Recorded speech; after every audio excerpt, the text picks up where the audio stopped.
Jy het nou gesien in Openbaring, dis dieselfde persoon. Ons probleem is ons verstand. Ons verstand kan dit nie verstaan nie. En wat gebeur as ons verstand nie verstaan nie? Dan verwerp ons dit. Maar geloof is juis omdat jou verstand nie verstaan nie. Die oomblik jy verstand verstaan, het jy nie geloof nodig. Want dan verstaan jy dit mos. En dan maak dit sin en dan sien jy, daar's dit. Nou sien ek dat God is nou die mens op die aarde en hy is die God in die hemel en die mens op die aarde, Yeshua, bid tot die God in die hemel, Yahweh. Maar dis dieselfde persoon en dan sê my brein, nee, maar dit kan nie werk nie. Maar dis net my brein wat nie verstaan. Maar vir Vader is dit nie onmoontlik nie. Hy kan gelykertyd Vader en Seun wees, soos wat hy nou al vir 2000 jaar is, soos wat hy nou al vir 6000 jaar is. Want alles het deur Yeshua ontstaan, maar Yeshua is die Vader.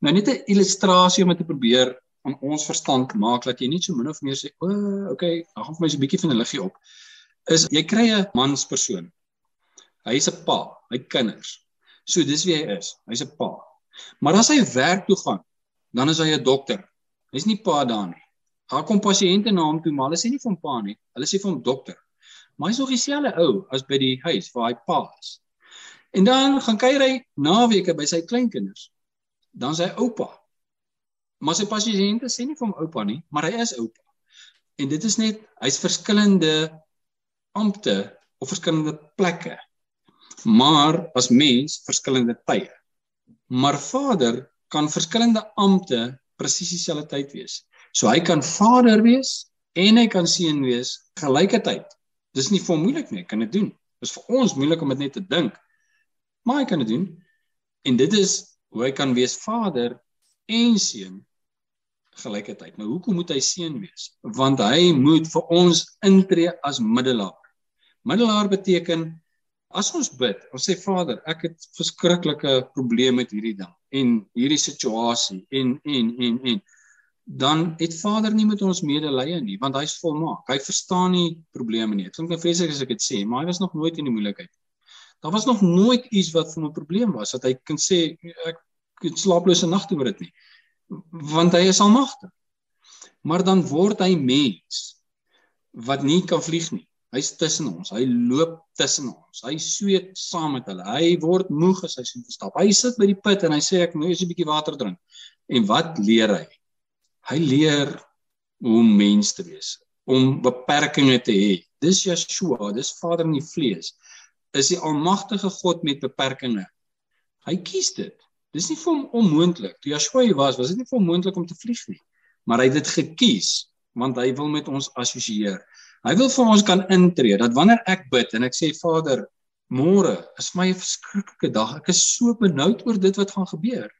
My baas gaan my inroep, en ek weet, dis hierdie situasie, en ek gaan heel moontlik my werk verloor.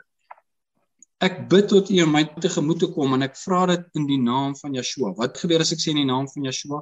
Hy is my middelaar. Wat ek eintlik dan sê is, vra vir hom, hy sal verstaan.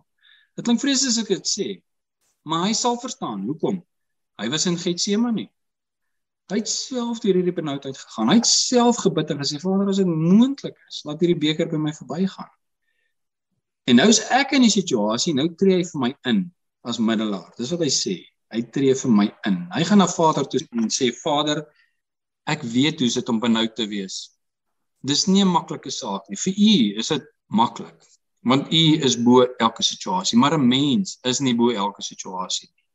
En ek weet hoe is dit om in benoudheid te wees oor wat nou gaan gebeur. Ek was daar gewees. En nou weer eens, ek sê dit menslik wys, maar dan kyk Vader met 'n ander oog en hy hoor met 'n ander oor. Want is hy self. Maar Yeshua is God in die vlees ter wille van ons. Om vir ons sonde te sterf, om vir ons in te tree, moes hy sy heerlikheid verlaat. As hy terugkom, kom hy in sy verheerlikte staat, kom hy as koning in die vlees. Hy kom tussen ons woon en hy sê, ek gaan my vyande verslaan. Dis Vader die almagtige in die vlees. En hy klim op 'n perd en hy vat 'n swaard en hy gaan verslaan sy vyande. Die almagtige kan dit nie doen nie. Die alomteenwoordige koning van die heelal, hy kan dit nie doen nie. Hoe gaan hy dit doen? Hy's gees, maar hy neem vlees aan en hy kom woon tussen ons, terwyl hy gees is. Nou weer eens, ons verstaan sê, ek verstaan dit nie. Maar sal dit nie verstaan nie. Maar ons kan dit aanvaar, ons kan dit net glo, Want ons glo hom en hy sê dis soos hy is en dis wie hy is. Die beginsel is die Seun is die Vader en die Vader is die Seun en die Seun is die Gees en die Gees is die Seun en die Gees is die Vader en die Vader is die Gees. So hy is in hierdie 3 ampte aan ons bekend, maar is een God. En dalk is daar meer ampte. Hy is dalk op 'n ander stadium in 'n ander amp. Hy was nou hier op die aarde in die amp van verlosser en hy het ons verlos. Nou kom hy terug in die amp van koning, heerser, hersteller. Maar wie weet wat oor 20.000 jaar gaan gebeur of 100.000 jaar of 1 miljoen jaar. Maar hy bly een God. Hy is wie hy is.